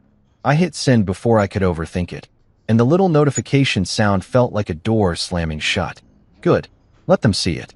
Let them know I wasn't sitting here waiting for their permission. The phone buzzed again almost instantly. Likes, comments, a couple of shocked emojis from old friends I hadn't talked to in months. I didn't read them. I didn't need their opinions either. I tossed the phone onto the cushion next to me and leaned back, staring at the ceiling. The half-finished Lego tower was still there on the coffee table, and it caught my eye again. I could almost hear Eli's laugh, that high-pitched squeal he'd let out when I'd knock it over on purpose just to see him smile. My chest ached, but I pushed it down. This wasn't about abandoning him. It was about refusing to let them treat me like I didn't matter. I'd see him soon, on my terms, not theirs. For now, I had to get out, had to breathe air that didn't taste like their rules. I got up, grabbed my coat from the closet, and checked the time. I still had a few things to do, pick up some thermal socks, maybe a new pair of gloves, stuff I'd need for the snow. The airport shuttle was booked for tomorrow morning, and I wanted to be ready. I stepped outside, locking the door behind me, and the cold air hit my face, sharp and clean. It wasn't Wyoming cold, not yet, but it was a taste of what was coming. I walked to my truck, the duffel still slung over my shoulder, and tossed it in the back. Driving into town, I kept the radio off, letting my thoughts run. I pictured Marissa reading that post, her lips pressing into that thin line she does when she's mad. I pictured Doreen scoffing, telling whoever would listen that I was being dramatic. Good. Let them talk. I wasn't there to hear it. At the store, I moved quick. Socks, gloves, a scarf I didn't really need but grabbed anyway. The cashier, a kid with a bored look, barely glanced at me as he rang it up. "Big trip?" he mumbled, nodding at the pile. "Yeah," I said, keeping it short. "Heading somewhere cold." He shrugged, like it didn't matter, and it didn't, not to him. But to me, it was everything. I paid, grabbed the bag, and headed back to the truck. The sky was gray now, clouds rolling in, and it matched how I felt, stormy, but steady. I drove home, the streets quiet, and pulled into the driveway just as my phone buzzed again. I didn't check it. I didn't need to. Whatever they had to say, it could wait. I was done answering. Back inside, I dropped the shopping bag by the duffel and went to the kitchen. I made a sandwich, ham, cheese, nothing fancy, and ate it standing up, leaning against the counter. The house felt different now, like it was just a pit stop, not a home. I washed the plate, set it to dry, and glanced at the clock. Tomorrow couldn't come fast enough. I grabbed my phone one last time, Saw the notifications piling up, more messages, more reactions, but I powered it off. Silence. That's what I wanted, what I was chasing. I headed upstairs, lay on the bed without bothering to change, and closed my eyes. The duffel was packed, the ticket was posted, and I was gone. Maybe not yet, but in every way that mattered. They'd see it soon enough. I stepped off the plane in Jackson Hole, and the cold hit me like a wall, sharp, crisp, and so different from the stale air I'd left behind. It rushed into my lungs, stinging a little, and I stood there on the tarmac for a second, just breathing it in. The mountains loomed in the distance, jagged and white, like something out of a painting I couldn't have dreamed up. I'd made it. My duffel bag hung heavy on my shoulder, but I didn't mind. I felt lighter than I had in weeks. The resentment, the hurt, all that mess with Marissa and Doreen, it was still there. Sure, but it was quieter now, muffled by the wind whipping across the runway. I adjusted my coat and headed toward the lodge shuttle, my boots crunching on the thin layer of snow already dusting the ground. The shuttle driver, a guy named Wes, gave me a nod as I climbed in. He was older, maybe 50, with a scruffy beard and a voice that sounded like he'd smoked one too many cigarettes. "First time in Jackson?" he asked, glancing at me in the rearview mirror as he pulled away from the airport. "Yeah," I said, settling into the seat. "Needed a change." He chuckled, low and easy. "You picked a good spot for it. Nothing like these mountains to clear your head." I didn't say much after that, just watched out the window as the town slid by little shops with wooden signs, snow piled up on the curbs, peaks rising higher the further we went. Wes kept talking, pointing out landmarks, telling me about some bar with the best chili in town. I nodded along, half listening, but mostly I was soaking it in, the quiet, the space, the fact that no one here knew me or cared why I'd come. The shuttle wound up a narrow road, trees closing in on both sides, and then there it was, my cabin. It sat alone, tucked against a hill, all dark wood and big windows glowing soft in the fading light. Wes dropped me off with a wave. "Enjoy the solitude, man. Holler if you need a ride back." I thanked him and hauled my bag up the steps, the cold biting at my fingertips as I fumbled with the key. The door swung open, and I stopped dead. A fire was already crackling in the stone fireplace, the heat washing over me like a welcome.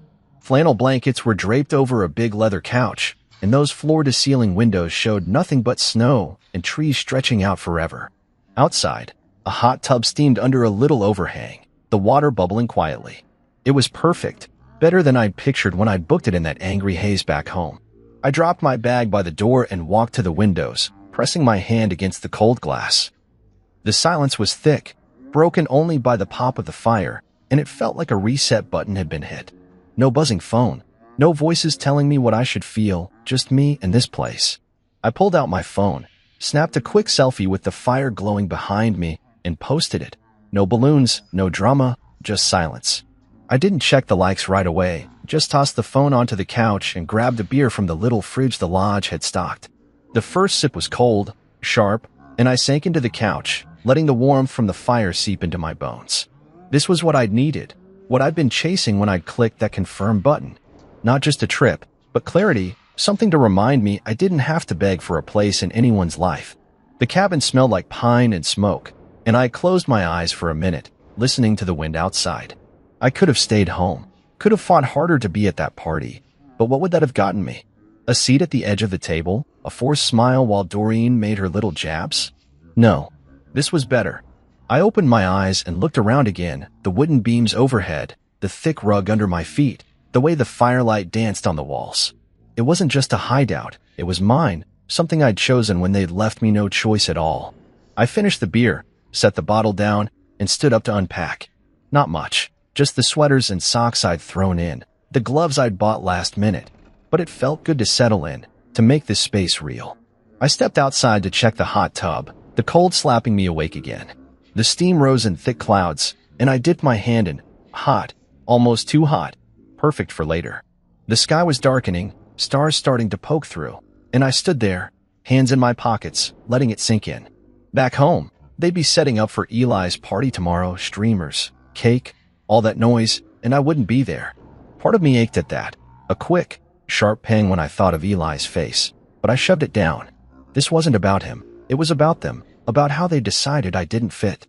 I went back inside, the warmth wrapping around me again, and grabbed another beer.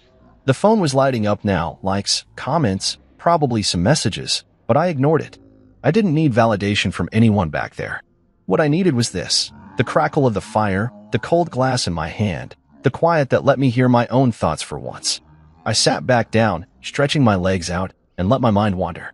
Tomorrow, I'd hit the slopes, something I hadn't done since I was a kid. I'd booked a lesson, figured I'd start slow, but the idea of it, the speed, the cold air rushing past, made my pulse kick up a little. It was something new, something for me, not tied to anyone else's plans or rules. I took another sip, the beer settling me, and glanced at the fire. The log shifted, sending up a spray of sparks, and I felt a small, real smile tug at my mouth. This wasn't just escape, it was freedom. They could have their party, their maternal side of it. I had this, and it was already more than they could have given me. The night stretched out ahead, quiet and mine, and I leaned back, ready to let it unfold. I woke up to sunlight streaming through those big cabin windows, the kind of bright that bounces off snow and makes everything look sharper. The fire had burned down to embers overnight, but the room was still warm, cozy in a way I hadn't felt in forever. I stretched, my back popping from the couch where I'd crashed, and for a second, I just lay there, listening to the quiet. No phone buzzing, no voices, just the soft whistle of wind outside. It was Saturday, Eli's birthday, and back home, they'd be blowing up balloons, setting out snacks, getting ready to sing without me. The thought stung, but I shook it off. I'd made my choice, and I was here now in Jackson Hole, with a day ahead that was all mine. I got up, made coffee in the little kitchen, and stood by the window, mug in hand, watching the mountains glow under the morning sun. This was my therapy, and it was already working. I'd booked a ski lesson for today, something to keep me moving, to keep my head from spinning back to what I was missing. I pulled on my gear, thermal socks, the new gloves, a jacket I hadn't worn in years, and grabbed the ski pass from the counter. The lodge shuttle picked me up right on time, Wes behind the wheel again, grinning like he'd been waiting to see me. "Skiing today? Huh? Good call," he said, pulling onto the road. "Powder's fresh, best day for it." I nodded, managing a small smile. "First time in a while. Hope I don't need it too bad." He laughed, a rough, friendly sound. "You'll be fine. They've got good folks up there to show you the ropes." The ride was quick, the hills rolling by, and I felt a flicker of excitement, something I hadn't expected. This was new, and I needed new. At the ski rental shop, I met Lane, my instructor. She was maybe 30, with short hair tucked under a beanie and a grin that said she'd seen her share of shaky first-timers. "Callum, right? Ready to hit the snow?" she asked, handing me a pair of skis. "Yeah," I said, taking them, the weight solid in my hands. "Let's see if I remember how this works." She walked me through the basics: how to clip in, how to shift my weight, how to stop without plowing into a tree. Her voice was calm, steady, with a little edge of humor that made it easy to listen. We started on a gentle slope, just a practice run, and I wobbled at first, my legs feeling like they belonged to someone else. But then I got it, the rhythm, the lean, and I made it down without falling. Lane clapped, grinning. "Not bad, Cal. You're a natural." I laughed, breathless, the cold air burning my lungs. Tell that to my knees. The next run was steeper, faster, and I felt it. The rush, the way the wind cut past me, the snow crunching under my skis. My mind went blank, no room for anything but the slope and the next turn. It was exactly what I'd needed, this clean wipe of everything back home.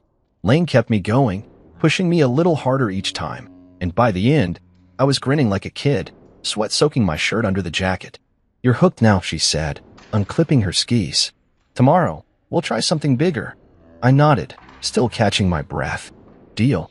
The mountains stretched out around us, wide and endless, and I felt steady for the first time in days. Back at the cabin, I peeled off my gear and headed straight for the hot tub. The water was scalding, steam rising into the cold air, and I sank in with a groan, a bourbon in hand from the bottle I'd found in the cabinet. The heat melted into my muscles, and I leaned my head back, staring up at the sky turning pink and orange. It was peaceful, perfect, and then my phone buzzed on the ledge where I'd left it. I almost ignored it, but I glanced over messages, piling up again. "Trent, my brother-in-law, why are you being so dramatic?" "Doreen, of course, you abandoned your own son." I stared at them, the bourbon glass cold against my palm, and felt a laugh bubble up, short, hard, empty. They were still at it, still trying to drag me back into their mess. I didn't answer. Instead, I opened my camera, snapped a shot of the mountain glowing in the sunset, and posted it. Sometimes, peace is the best gift you can give yourself. Then I tossed the phone aside, letting it clatter on the wood. The water bubbled around me, and I took a slow sip of the bourbon, the burn matching the heat on my skin. Back home, they'd be cutting cake right about now, singing to Eli while he clapped his little hands. I pictured it for a second, his face lit up, Marissa smiling, Doreen fussing over everything, and it hurt, but not as much as I'd thought it would. I wasn't there, and yeah, that sucked. But this was mine. The mountains, the snow, the quiet, they didn't get to take that away. I closed my eyes, letting the steam wrap around me, and thought about the day. Skiing with Lane, feeling my body figure it out, the way the world shrank down to just me and the slope. It was simple, clean, and I hadn't realized how much I'd needed that until now. The sky darkened, stars popping out one by one, and I stayed there, soaking, sipping, letting the cold air mix with the heat. My phone buzzed again, but I didn't look. Whatever they had to say, it could wait forever if I wanted. I wasn't their punching bag anymore, not their fallback guy to blame when things went sideways. I finished the bourbon, set the glass down, and sank lower in the water, the jets rumbling against my back. Tomorrow, I'd ski again, maybe grab a beer at that bar Wes had mentioned. For now, though, this was enough: the hot tub, the mountains, the silence. I'd left their party behind, and out here, I was finding something better. Peace wasn't just a word. It was this, right here, and I wasn't letting it go. I woke up Sunday morning to the smell of coffee brewing in the cabin's little machine, the kind of slow drip that fills the air with something steady and warm. The hot tub had knocked me out last night, and I'd slept hard, no dreams, just a deep, blank rest I hadn't had in weeks. I rolled off the couch, my muscles stiff from skiing but loose from the soak, and grabbed my phone off the counter where I'd left it. The screen was lit up with notifications, but one stood out: a voicemail from Amira, my cousin, the only one in the family who ever got me. Her name made me pause, a little spark of curiosity cutting through the haze. I poured a mug of coffee, the steam curling up, and hit play, leaning against the counter as her voice crackled through. "Call me. You are not going to believe what happened." That was it, short, sharp, with a laugh behind it. I grinned despite myself. Amira always had a way of pulling me out of my own head. I took a sip of the coffee, strong and black, and dialed her back. She picked up on the first ring, like she'd been waiting. "Cal, oh my God, where do I even start?" she said, her voice buzzing with energy. "The party yesterday, it was a train wreck. You dodged a bullet, trust me." I set the mug down and walked to the window, the mountains stretching out white and calm under the morning sun. "What happened?" I asked, keeping it casual, but my pulse kicked up a little. I wasn't sure I wanted to know, but I could not ask. Amira didn't hold back, she never did. "Okay, so it starts fine, right? Balloons, cake, Eli's all cute in his little hat. Then Doreen gets up to make this toast, and get this, she says something about men who couldn't make it, all smug like she's scoring points. Marissa rolls her eyes, but you can tell she's pissed." I snorted, picturing it, Doreen with her wine glass, that fake smile she wears like a mask. "Sounds about right," I said, and Amira laughed. "Oh, it gets better. So Derek shows up, you know, your buddy from work? He's invited, which is already weird since he's not family, and he brings his new girlfriend. Guess who? Marissa's old roommate, Tara, the one she hates." I froze, coffee halfway to my mouth. "No way." "Yes way," Amira said, glee in her voice. Marissa's face, Cal, I wish you'd seen it. She goes white, then red, and Kylie's over there losing it, yelling at Derek like he planned it. Meanwhile, Doreen's trying to play peacemaker, but she snaps at some random and instead, and Eli, he's overstimulated, screaming his head off. I laughed, a real one this time, sharp and loud in the quiet cabin. "Keep going," I said, leaning into the story now. Amira was on a roll. So someone, nobody's owning up, knocks over the cake trying to calm Eli down. It's this big, fancy thing, chocolate and frosting everywhere, and Marissa just screams. Like horror movie screams. People start leaving, grabbing their coats, and the whole thing's over before the sun's even down. It was chaos, Cal. Absolute chaos. I took a slow sip of coffee, letting it sink in, the warmth spreading through me as I stared out at the snow. "Yes, I picked the right weekend to disappear," I said, and Amira cackled. "You have no idea. They're all blaming each other now. Doreen's mad at Marissa, Kylie's mad at Derek, and somehow you're the bad guy for not being there to fix it." I shook my head. setting the mug down on the windowsill. The fire was still smoldering from last night, and I tossed a log on, watching the flames catch.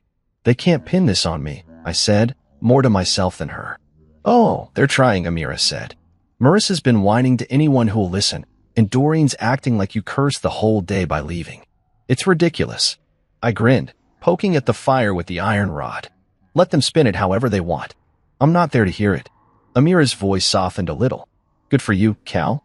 Seriously. This trip, it's the smartest thing you've done in a while.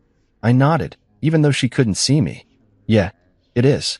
We hung up after that, and I stood there by the fire, the heat licking at my hands. The cabin was quiet again, just the crackle of the logs and the faint hum of the wind outside. I pictured the party falling apart, Doreen's toast, Derek and Tara walking in, the cake hitting the floor, and it felt like a movie I'd walked out of halfway through. I didn't need to see the ending. I already knew it was a mess. And here I was, miles away, with coffee in my hand and mountains out my window. I didn't feel guilty, not like they wanted me to. I felt satisfied, like I'd bet on myself and won. I grabbed my phone again, scrolling through the messages I'd ignored last night.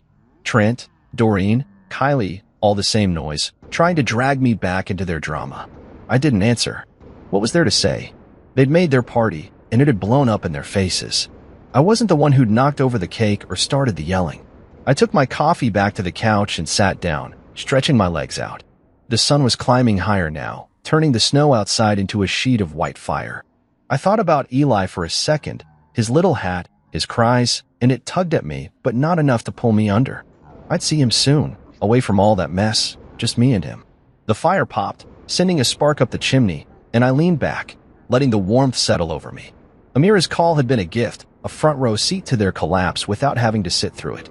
I didn't need to gloat. I just needed this quiet distance, a space where their voices couldn't reach. I finished the coffee, the mug empty now, and set it aside. Outside, the day was waiting, maybe another run on the slopes, maybe just a walk through the snow. Whatever it was, it'd be mine, not theirs. They could keep their imploded party. I had this, and it was better than anything they could have ruined. I sat by the fire that afternoon, the cabin glowing soft with the light bouncing off the snow outside, when my phone started buzzing again. The logs crackled, spitting little sparks, and I almost didn't check it. I was getting good at ignoring the noise. But the screen kept lighting up, one message after another, and I gave in, grabbing it off the couch with a sigh. Marissa's name popped up first. This wouldn't have happened if you'd just come. I stared at it, my thumb hovering over the words, and felt a sharp, bitter laugh rise in my throat. Typical, everything goes to hell, and somehow it's my fault for not being there to mop it up. Next was Doreen. You left us to deal with this mess. That one made my jaw clench, the nerve of her acting like I'd abandoned some sacred duty. Then Kylie, you made Eli's first birthday about you. That hit harder, a cheap shot, and for a second, I pictured Eli's face, his little hands clapping, but I shook it off. They were grasping, flailing, trying to pin their disaster on me. I set the phone down hard, the clack loud against the wood of the coffee table, and leaned back, rubbing my face. They excluded me, shut me out of my own son's birthday like I was some stranger, and now they wanted me to feel bad because it fell apart? I laughed again, short, joyless, the sound swallowed by the cabin's quiet. They didn't get it, and they never would. I wasn't the one who'd turned Eli's day into a circus. That was on them, on Doreen's snide toast and Marissa's grudges and whoever'd smashed the cake. I grabbed my coffee mug from earlier, still half full and cold now, and took a sip anyway, the bitterness matching my mood. The fire popped, and I stared into it, letting the heat sink in while their words rattled around in my head. My phone buzzed again, and I almost chucked it across the room, but it was Amira this time. I opened it quick, expecting more gossip, and she didn't disappoint. Doreen just told Grandma you cursed the party. She said it's bad blood. Grandma's not buying it, though. I grinned, a real one this time, picturing Grandma Ruth, tiny, fierce, with a tongue that could cut glass. If anyone could see through Doreen's nonsense, it was her. I could hear her now, rolling her eyes, telling them all to stop whining. Bad blood, I muttered to myself, shaking my head. More like bad planning and worse attitudes. I didn't text Amira back yet, just set the phone down and stood up, stretching my legs. The cabin felt too still all of a sudden, like I needed to move, to shake off the weight they were still trying to dump on me. I grabbed my coat and stepped outside, the cold hitting me like a slap, crisp and clean. The snow crunched under my boots as I walked toward the trees, no real plan, just needing the air. The mountains loomed ahead, steady and silent, and I stopped, hands in my pockets, breathing deep. Back home, they were probably still spinning their blame game. Marissa crying to her friends, Doreen lecturing anyone who'd listen, Kylie sulking like a kid. And here I was, the scapegoat, the one they'd decided to pile it all on. It'd be funny if it wasn't so pathetic. I kicked at the snow, sending a little puff into the air, and thought about how predictable they were. Exclude me, then act shocked when I didn't stick around to take their crap. The wind picked up, rustling the pines, and I turned back toward the cabin, my breath fogging in front of me. Inside, the fire was still going strong, and I tossed another log on, watching the flames flare up. My phone was where I'd left it, glowing with their messages, and I made a decision. I was done with it. I opened each one, Marissa's, Doreen's, Kylie's, and HitBlock, one by one. The screen went quiet, and it felt like cutting a rope I'd been tangled in. Amira's number stayed. She was the only one worth keeping. But the rest? Gone. They could yell into the void all they wanted. I wasn't listening anymore. I tossed the phone onto the couch and grabbed a beer from the fridge, the cold glass sharp against my hand. I sank back into the cushions, the fire warming my feet, and took a long sip. Blocking them wasn't just about shutting them out. It was about taking back what they'd tried to steal. They didn't get to dictate how I felt. Not about Eli. Not about myself. I pictured Grandma Ruth again, probably sitting in her old chair with that look she gets, telling Doreen to quit her dramatics. Bad blood, I said out loud, smirking. If anything, the bad blood was theirs, spilling it all over each other while I was out here, free of it. The beer went down easy, and I let my head tip back, the cabin's quiet wrapping around me like a blanket. Outside, the sky was turning gray, clouds rolling in over the peaks, but it didn't bother me. Let it snow, let it storm. I wasn't going anywhere. This trip wasn't just a break. It was a line in the sand. They'd made me the bad guy, fine. I'd play that part, but on my terms, not theirs. I finished the beer, set the bottle down, and grabbed the flannel blanket off the armrest, pulling it over my legs. The firelight danced on the walls, and I felt something settle in me, anger still, sure, but quieter now, mixed with something stronger. They could spiral all they wanted. I was done spinning with them. Amira's text about Grandma stuck with me, a little lifeline to the family that still made sense, and I held on to it. The rest? They were on their own. I closed my eyes, the warmth sinking in, and let the day fade out, their voices lost in the crackle of the fire. I woke up Monday morning with the cabin still dark, the kind of quiet that only comes with snow muffling the world outside. The fire was just embers now, a faint glow in the hearth, and I lay there on the couch, staring at the ceiling beams. My phone was silent. No buzzing, no notifications, thanks to the blocks I'd put up yesterday. It felt good, like I'd finally turned off a radio that had been blaring static for too long. I didn't know what Marissa or Doreen or Kylie were saying now, and I didn't care. I'd given myself this, Jackson Hole, the mountains, the space, and I wasn't letting them claw it back. I sat up, rubbed the sleep from my eyes, and decided right then, I wasn't ready to go home. 5 more days. That's what I'd give myself. I grabbed my phone, opened the travel app, and extended the trip, cabin, ski pass, shuttle, all of it. Done. The coffee machine gurgled as I set it going, and I stepped outside to feel the air. It was cold, sharp enough to sting my face, and the snow had piled up overnight, a fresh layer blanketing the porch. The mountains stood tall against a pale sky, and I breathed it in, letting it fill me up. Back inside, the coffee was ready, and I poured a mug, the heat seeping into my hands as I leaned against the counter. Today was mine. No plans yet, just possibilities. I'd booked a backcountry ski tour with Lane later, something she'd mentioned during our lesson, and I was already looking forward to it, the quiet of the trails, the burn in my legs. But first, I wanted to soak this in, this feeling of being untethered. The ski tour started mid-morning, and Lane met me at the lodge, her grin as easy as ever. "Ready for the real stuff?" she asked, tossing me a pair of poles. "Let's see if you can keep up." I laughed, clipping into my skis. No promises. We headed out, away from the main slopes, the snow crunching under us as the trees closed in. It was different out here, wilder, quieter, just the sound of our breathing and the swish of skis. Lane led the way, pointing out tracks in the snow, deer, maybe a fox, and I followed, my body settling into the rhythm. The air was cold, my lungs burning, but it felt good, like I was shedding something with every push forward. We stopped at a clearing, the mountains rising sharp around us, and I caught my breath, the world so still it almost hummed. Back at the lodge that evening, I stumbled into a whiskey tasting in the bar, a little setup with wooden tables and a guy pouring samples from bottles I'd never heard of.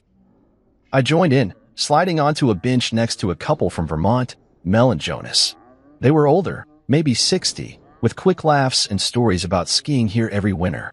"What brings you out here solo?" Mel asked, her eyes crinkling as she sipped her drink. I took a swallow of the whiskey, smooth, smoky, and shrugged. "Missed a birthday party. Best decision I've ever made." Jonas chuckled, raising his glass. "To that, then. Family can wait." We clinked, and the warmth spread through me, not just from the drink, but from the ease of it. No judgment, just company. We swapped stories, mine about the slopes, theirs about a moose they'd seen last year, and the night blurred into laughter and refills. Later, back in the cabin, I stoked the fire and grabbed my phone, the whiskey still buzzing in my head. I snapped a shot of the fireplace, the flames licking up, and posted it. I don't fix family messes anymore. That job's been outsourced to karma. I tossed the phone aside and sank into the couch, the blanket pulled over my legs. The silence from my blocked numbers was golden. No texts, no guilt trips, just the crackle of the fire and the faint howl of wind outside. I thought about Mel and Jonas, how simple it had been to sit with them, no history dragging us down. That's what I wanted now, moments that didn't come with strings. The firelight danced on the walls, and I let my mind drift. Back home, they were probably still reeling from the party, Marissa licking her wounds, Doreen spinning her tales. I didn't need to know the details. Amira would fill me in if it was worth it. For now, I had this. The cabin, the snow, the day I'd carved out for myself. I pictured laying out on the trail, her easy confidence, and the way Mel had patted my arm like I was an old friend. It wasn't just escape anymore. It was something I was building, piece by piece. The whiskey lingered on my tongue, and I closed my eyes, the warmth sinking deep. 5 more days stretched ahead, and I could feel them, open, clean, mine. I got up, grabbed a glass of water to cut through the buzz, and stood by the window. The snow was falling again, soft and steady, burying the world outside. I didn't feel trapped, though. I felt free. No contact, no apologies, just me and this place. I thought about that post, the one about karma, and smirked. Let them figure it out. I wasn't their cleanup crew anymore. I finished the water, set the glass down, and headed back to the couch, the fire still going strong. Tomorrow, I'd ski again, maybe hit that bar Wes had mentioned. For now, I pulled the blanket tighter and let the quiet take over. This was what I'd come for: clear skies, clear head, no one else's mess to carry. The night settled around me, and I leaned into it, ready for whatever came next, as long as it was mine. I woke up Tuesday to the sound of snow tapping the cabin windows, a soft, steady rhythm that pulled me out of sleep. The fire was out, just a pile of ash now, and the room was cool, but I didn't mind. I lay there for a minute, staring at the wooden ceiling, feeling the quiet wrap around me like a second blanket. My phone was still on the couch where I'd tossed it last night, and I didn't reach for it, not yet. The whiskey tasting with Mel and Jonas lingered in my head, their easy laughter, the way they'd toasted my escape without prying. It had been a good night, simple and light, and I wanted to hold on to that. I got up, stretched my stiff legs, and started the coffee, the familiar gurgle filling the silence as I looked out at the snow piling up. It was a new day, and I wasn't letting anyone back home pull me out of it. The coffee was hot, burning my tongue a little as I took the first sip, and I decided to call Amira while it cooled. She picked up quick, her voice bright despite the early hour. "Cal, you still alive out there?" I grinned, leaning against the counter. "Barely. Too much whiskey last night." She laughed, loud and sharp. "Good. You deserve it. Things here, though, they're a mess." I took another sip, bracing myself. "What now?" She didn't hesitate. "Marissa's been crying to everyone. Her friends, Trent, even the mailman probably. Says the party was a disaster because you weren't there to keep things steady. Doreen's blaming Marissa for not controlling Derek and Tara. Kylie blocked half the family after some big fight with Trent, and he started this group chat to fix everything. It's a circus." I shook my head, smirking into my muck. "Sounds like they're doing fine without me." "Oh, it gets better," Amira said, her tone gleeful. "Grandma Ruth told them all to grow up, called Doreen a meddling hen to her face. She's the only one keeping it real." I laughed, picturing Grandma's glare, that no-nonsense way she cuts through the noise. "Wish I'd seen that," I said, and Amira snorted. "You should've. Anyway, Marissa sent you an email. Figured you blocked her texts. Said she needs to talk when you're back. I froze, the mug halfway to my mouth. An email. Of course she'd find a way around. She can wait, I said, keeping my voice flat.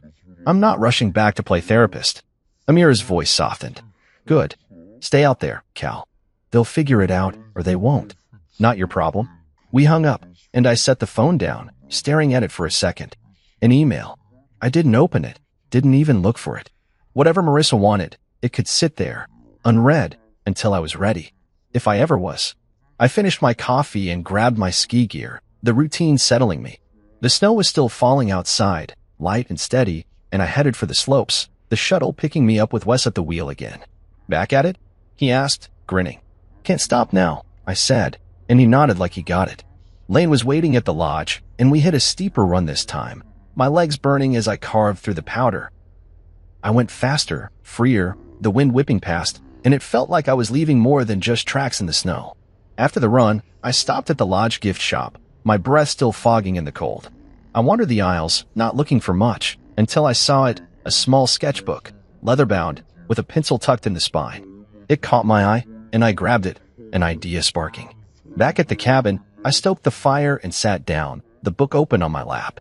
I wasn't an artist, not really, but I started sketching anyway, a rough outline of the mountains I'd seen today, jagged peaks under a wide sky. Then, below it, I added the date I'd left, the day I'd boarded that plane.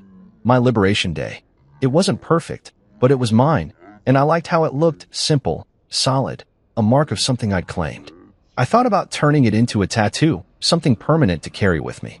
The idea stuck, growing as I flipped the pencil between my fingers. I'd always wanted ink, something small but real, and this felt right, a mountain range, that date, a reminder of when I'd stopped letting them define me. I sketched it again, cleaner this time, and leaned back, the fire warming my legs. Amira's words echoed, Marissa crying, Doreen pointing fingers, Kylie sulking, and I let them drift away, smoke up the chimney. They were spiraling, just like she'd said, and I wasn't jumping in to stop it. Not anymore. The snow kept falling outside, burying the porch, and I got up to grab a beer, the cold bottle a contrast to the heat in the room. I didn't check my email, didn't even glance at my phone. Marissa's "we need to talk" could wait forever if I wanted. I sat back down, the sketchbook still open, and took a sip, the firelight flickering over the page. I pictured her typing that message, maybe pacing her kitchen, thinking I'd come running. She was wrong. I was here, sketching mountains, skiing slopes, letting their mess spin out without me. The beer went down easy, and I added a few more lines to the drawing's sharp edges, a little shadow. It was rough, but it was enough. I leaned back, the blanket pulled over my knees, and watched the flames. Tomorrow, I'd ski again, maybe ask Lane about that bar Wes kept mentioning. For now, this was it. The cabin, the snow, the sketch in my hands. They could spiral all they wanted. I was done circling with them. The fire popped, and I smiled, small but real. This trip wasn't just a break, it was a beginning, and I was holding on to it, one line at a time. The night stretched out, quiet and mine, and I let it settle, the weight of their chaos left far behind. I woke up Monday morning, the last day of my extended trip, to a sky so blue it looked like it had been painted on. The snow had stopped overnight, leaving everything outside the cabin crisp and bright, the kind of morning that makes you want to stand still and take it in. I rolled off the couch, my back creaking from too many nights there, and started the coffee, the familiar smell filling the air as I shuffled to the window. The mountains glowed under the sunrise, soft pinks and oranges spilling over the trees, and I stood there, mug in hand, watching it unfold. This was it, my last day in Jackson Hole, and I didn't feel that pull to go back, not yet. I'd found something here, something I wasn't ready to let go of, and I wanted to hold it tight before the real world came crashing in. I took my coffee outside, stepping onto the porch in my boots and coat, the cold biting at my face as I leaned against the railing. The air was sharp, clean, and I sipped slow, letting the warmth fight the chill. Back home, Marissa's email was probably still sitting there, unread, and the thought of it didn't twist me up like it might have a week ago. Doreen's blame, Kylie's whining, all their noise, it was distant now, like a radio station I'd tuned out. I pictured Eli for a second, his little grin, and that ached, but it wasn't enough to drag me under. I'd see him soon, on my terms, not theirs. For now, this sunrise, this quiet, it was mine, and I wasn't trading it for anything. I went back inside, the fire still dead from last night, and decided to skip it. No point building one just to leave it burning. Instead, I grabbed my phone and snapped a picture of the sunrise through the window, the light catching on the snow like sparks. I posted it, my fingers moving fast. Turns out I didn't miss much. I gained everything. I didn't check the likes, didn't wait for replies, just tossed the phone onto the couch and finished my coffee standing up. The words felt true, solid, and I didn't need anyone's approval to back them up. I'd come here raw, cut open by that text from Marissa, and now I was leaving with something better, peace, clarity, a line I'd drawn for myself. I packed slow, folding my sweaters, stuffing the socks into the duffel, the sketchbook tucked in last. That mountain drawing, the date below it, it was rough, but it meant something, and I wasn't letting it get lost in the shuffle. The cabin felt smaller now, like it was ready to let me go, and I took one last look around, the big windows, the leather couch, the hearth where I'd burned through their drama night after night. It had been good to me, this place, and I zipped the bag shut with a nod, like I was thanking it. The shuttle was coming soon, west behind the wheel one last time, and I'd be on a plane by afternoon. But I wasn't done with the day yet, I wanted one more piece of it. I headed to the slopes, the snow crunching under my boots, and rented skis for a quick run. Lane wasn't around, but I didn't need her. I'd figured it out enough to go solo. The lift carried me up, the cold wind whipping past, and I looked out over the valley, the trees dusted white, the peaks standing tall. At the top, I pushed off, fast and free, my legs steady now, the rhythm second nature. The snow flew around me, the world blurring into white and blue, and I laughed, loud, real, the sound swallowed by the mountain. It was over too quick, but it was enough, a last taste of what I'd found here. I unclipped at the bottom, my breath fogging, and handed the skis back, my chest light. Back at the cabin, I grabbed my bag and waited for Wes, the sun climbing higher now. He pulled up right on time, grinning through the window. "Leaving already?" he asked as I climbed in. "Yeah," I said, tossing the duffel in the back. "Gotta get back eventually." He nodded, pulling onto the road. "You look different, man. Lighter." I shrugged, managing a small smile. "Feels that way." He didn't push, just drove, the hills sliding by as we headed for the airport. I watched them go, the snow, the pines, and felt a pang, not regret, but something close to gratitude. This place had given me more than I'd expected, and I wasn't forgetting it. At the airport, I checked in, the ticket in my hand a quiet end to it all. The flight was smooth, the mountains shrinking below me, and I leaned back, the sketchbook in my lap. I didn't open it, just held it, the weight a reminder. Back home, I'd land in the mess, Marissa's email, whatever fallout was waiting, but I wasn't the same guy who'd left. I'd set a boundary here, one they couldn't cross, and I'd stick to it. No more showing up where I wasn't wanted, no more swallowing their shame. The plane hummed, and I closed my eyes. The sunrise still burned into my head. When I got home, the house was dark, quiet, just like I'd left it. I dropped the bag by the door and stood there, the Lego tower still on the coffee table. It hit me, Eli, the birthday I'd missed, but I didn't let it pull me down. I'd see him soon, just us, no circus. I grabbed a beer from the fridge, cracked it open, and stepped outside, the night cool and still. The stars were out, not as bright as Wyoming's, but enough. I raised the bottle to the sky, a small salute to the horizon I'd left behind, and whispered, "Here's to peace." The first sip was cold, sharp, and I grinned, zero regret, all gain. Whatever came next, I'd handle it my way, and they'd have to figure out how to live with that.